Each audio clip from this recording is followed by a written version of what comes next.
Everybody thinks they understand Nintendo. It's the toy company, the one that makes you feel 8 years old again. Red hat, mustache, a plumber jumping on turtles, a green tunic, a pink ball that eats everything.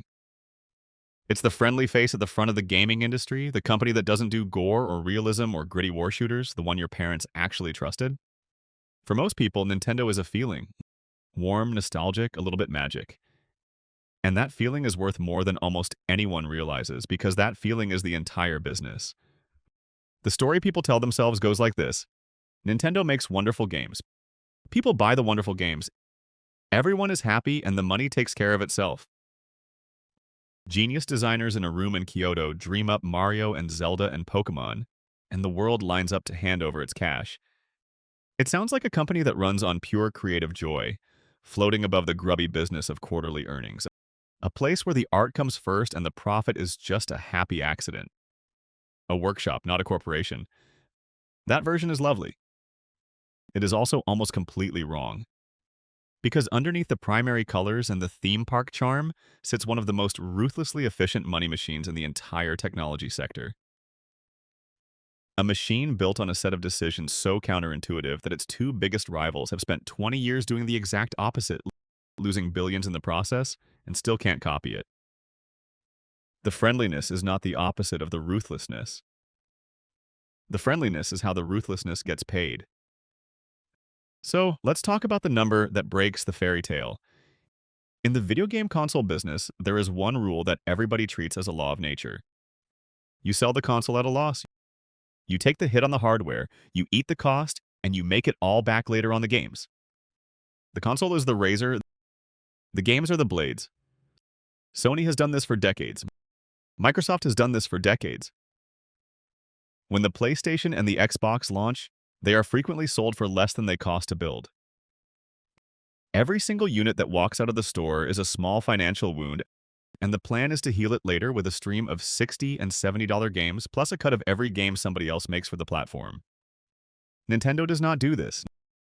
Nintendo has, for most of its modern history, sold its consoles at a profit from day one.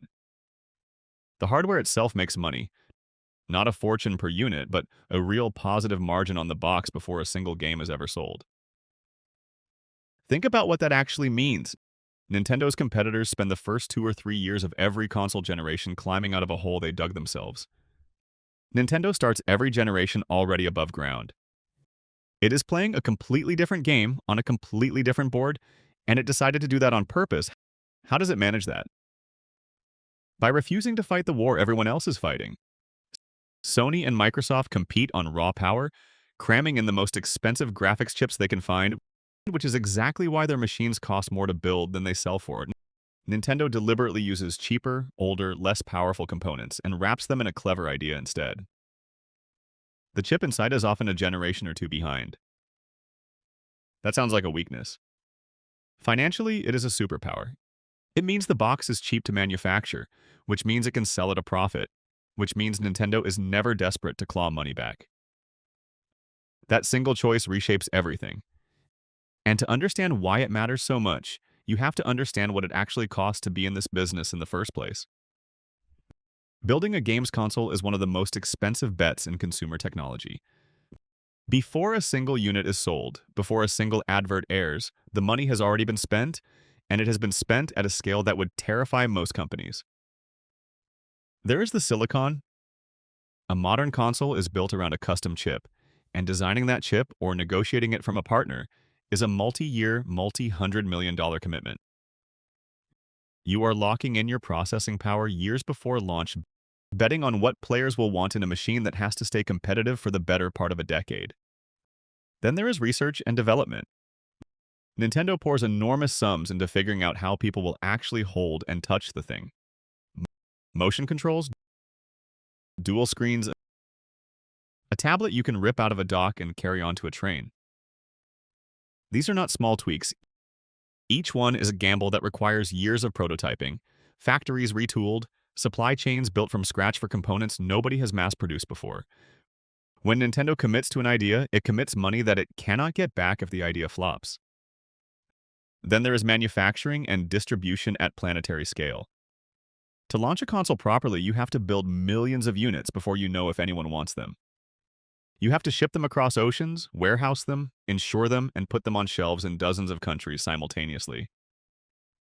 And you have to market them, which for a global launch means hundreds of millions of dollars in advertising alone spent in the hope that the message lands.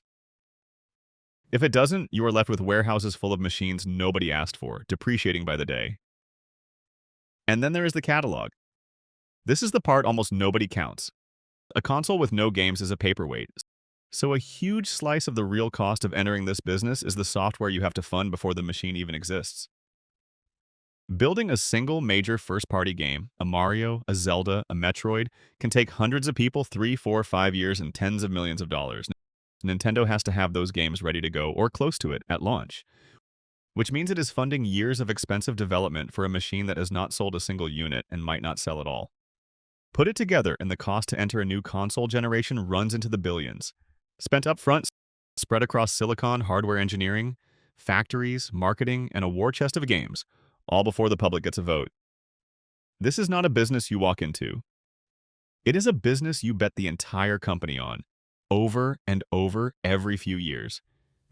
Get it wrong and you don't just lose a product, you lose a generation. And in this industry, a lost generation can be a decade you never get back. So how does Nintendo not just survive that, but come out of it richer than almost anyone? This is where the real engine lives, and it is nothing like what the fairy tale suggests. The magic word is attach rate. When someone buys a Nintendo console, the interesting question is not whether they bought the box. It is how many games they buy afterwards, and crucially, how many of those games Nintendo made itself. On a PlayStation or an Xbox, a large chunk of the games people buy are made by other companies. Sony and Microsoft take a cut, a platform fee, but the bulk of that $60 goes to the studio that made the game. On a Nintendo console, an unusually large share of the games people buy are made by Nintendo.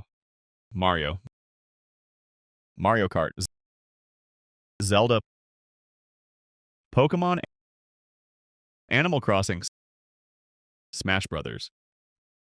And here's the thing about a game Nintendo makes and sells itself. There is no middleman. There is no royalty flowing out to a third party. When Nintendo sells you a copy of its own game, it keeps almost all of it.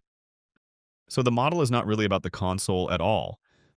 The console is a delivery device sold at a modest profit whose real job is to put a Nintendo-controlled storefront into your living room, a storefront stocked overwhelmingly with Nintendo's own products, sold at full price at close to pure margin for years. And that margin got even fatter when games went digital. When you buy a game as a download instead of a plastic cartridge, there is no manufacturing, no shipping, no shelf, no retailer taking a slice. There is just a file on Nintendo's own store sold directly to you. For a company that already keeps most of the money on its own games, going digital quietly deleted whatever costs were left.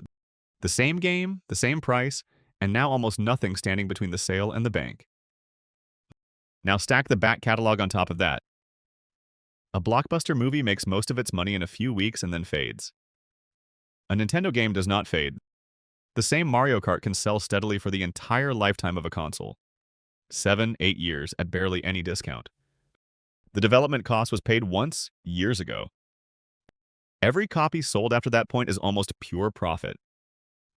Nintendo is selling the same handful of games that it already paid for again and again and again to a growing base of console owners for the better part of a decade. Very few businesses on Earth get to do that. And when a new console arrives, Nintendo can take those same beloved games, polish them slightly, and sell them all over again to the same people who already bought them once. The catalog is not a cost. It is an annuity. And then there's the layer that sits above even the games, the layer that most people never think about. The characters themselves. Mario is not just a game. Mario is an asset that Nintendo owns outright forever and can rent out in every direction. Movies, theme parks, toys, cereal, clothing, phone apps. A single character created decades ago, drawn by a handful of people, now generates money across dozens of industries in perpetuity with almost no ongoing cost. The Pokémon franchise, taken as a whole across games and cards and shows and merchandise, is one of the highest-grossing media properties in human history. And the marginal cost of Pikachu existing for one more year is essentially zero, and Nintendo has learned to squeeze that ownership in ways that have nothing to do with the console at all. It puts its characters on physical toys with a chip inside that unlocks things in the games, so you buy the figure and the content twice over. It licenses those same characters onto phone screens, letting other companies do the expensive work of building mobile apps while Nintendo takes a share of the revenue for lending out a face it already owns. It signs deals with the biggest theme park operator in the world to build entire lands around its games, and collects a cut without pouring in the concrete itself. Every one of these is the same trick in a new costume. Own the character, keep the rights forever, and let the rest of the world pay you to borrow it. This is the counterintuitive core of the whole thing.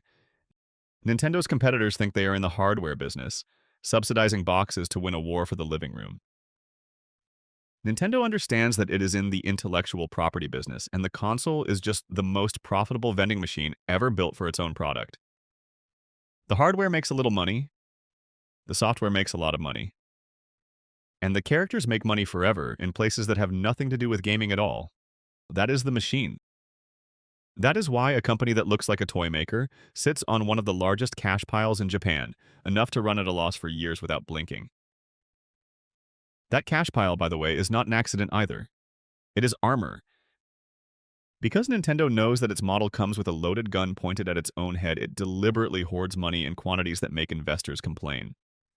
All that idle cash looks lazy on a balance sheet. It is not lazy. It is the down payment on surviving the next disaster. Because in this business, the next disaster is never a question of if. It is a question of when. But if the model is this good, why isn't Nintendo the biggest company in the world? Why does it stumble? Because the same structure that makes it so profitable also sets a series of traps, and Nintendo has walked straight into several of them. The first trap is the drought. Because Nintendo relies so heavily on its own games to sell its own hardware, there is a brutal dependency. When Nintendo has a great game ready, the console flies off shelves. When Nintendo does not, the console dies on the shelf because there isn't a broad river of third-party games to fill the gap the way there is on rival platforms. A quiet few months, a delayed Zelda, a gap in the release schedule, and sales can simply fall off a cliff. The strength, all those exclusive first-party hits, is also the weakness. When the hits stop, so does everything else. The second trap is the generational reset. Every few years, Nintendo throws away its winning hand and starts again. A new console means a new install base built from zero. All that momentum, all those tens of millions of happy owners, does not automatically carry forward. Nintendo has to convince the entire world all over again to buy a new box. And because it refuses to compete on raw horsepower, it cannot just say ours is more powerful. It has to reinvent the very idea of what a console is every single time, and bet the company that people will fall for the new idea. Sometimes they do. Sometimes they very much do not. The third trap is theft. Because Nintendo's whole fortune rests on selling its own software, anything that lets people play that software without paying strikes at the heart of the model. Emulation, piracy, cracked machines, copied cartridges. For Sony, piracy is a nuisance.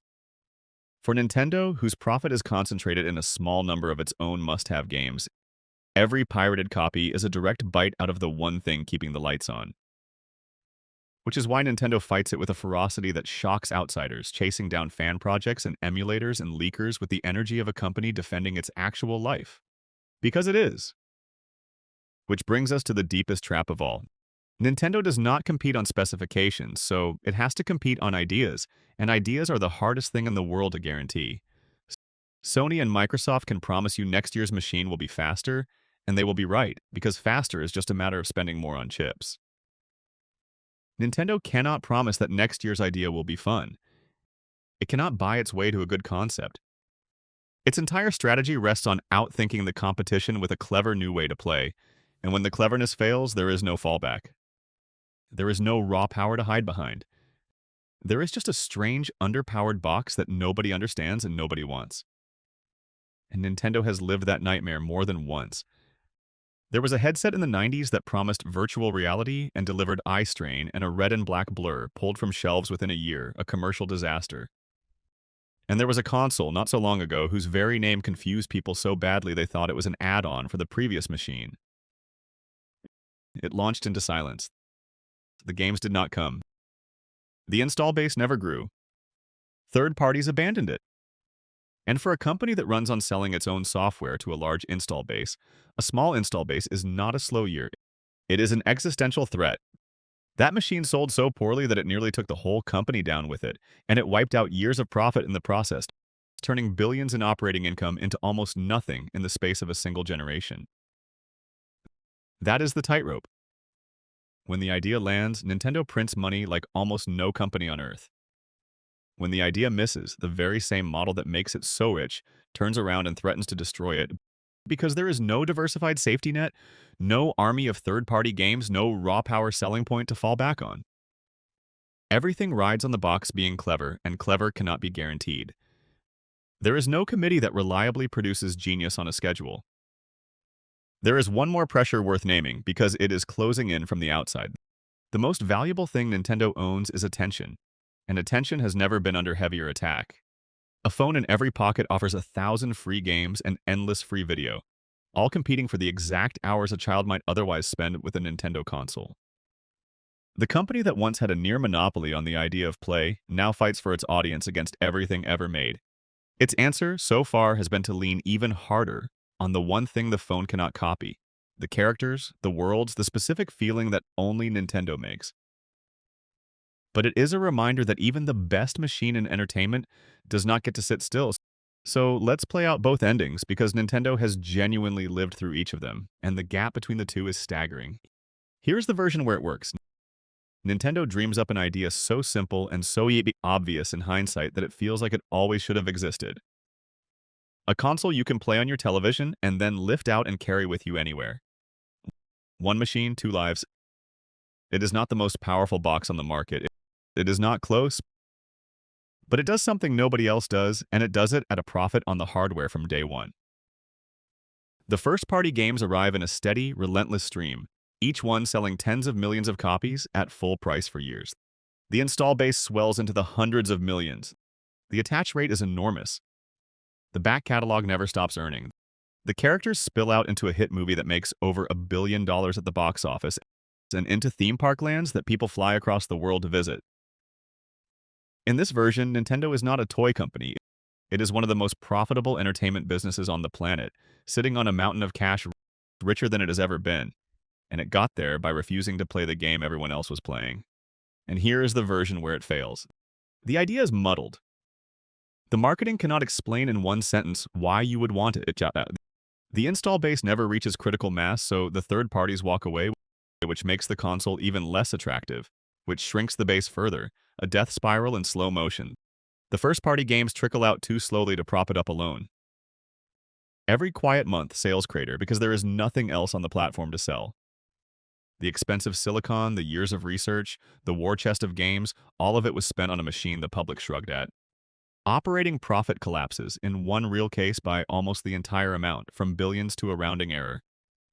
The company that looked untouchable a generation ago is suddenly staring at the possibility that its whole model is broken.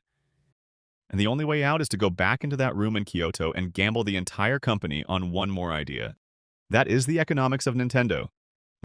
Not a gentle toy maker coasting on charm, but a high-stakes intellectual property business wearing a friendly costume. It makes its money in a way its rivals cannot copy by selling profitable hardware, keeping almost all of its own software revenue, and renting out characters it will own forever across every industry on Earth. And it pays for that extraordinary model by living or dying on a single question every few years, a question no amount of money can answer with certainty. Is the next idea good enough? When the answer is yes, there is no more profitable machine in entertainment. When the answer is no, the whole beautiful structure comes within a whisker of collapse. The magic is real, but the magic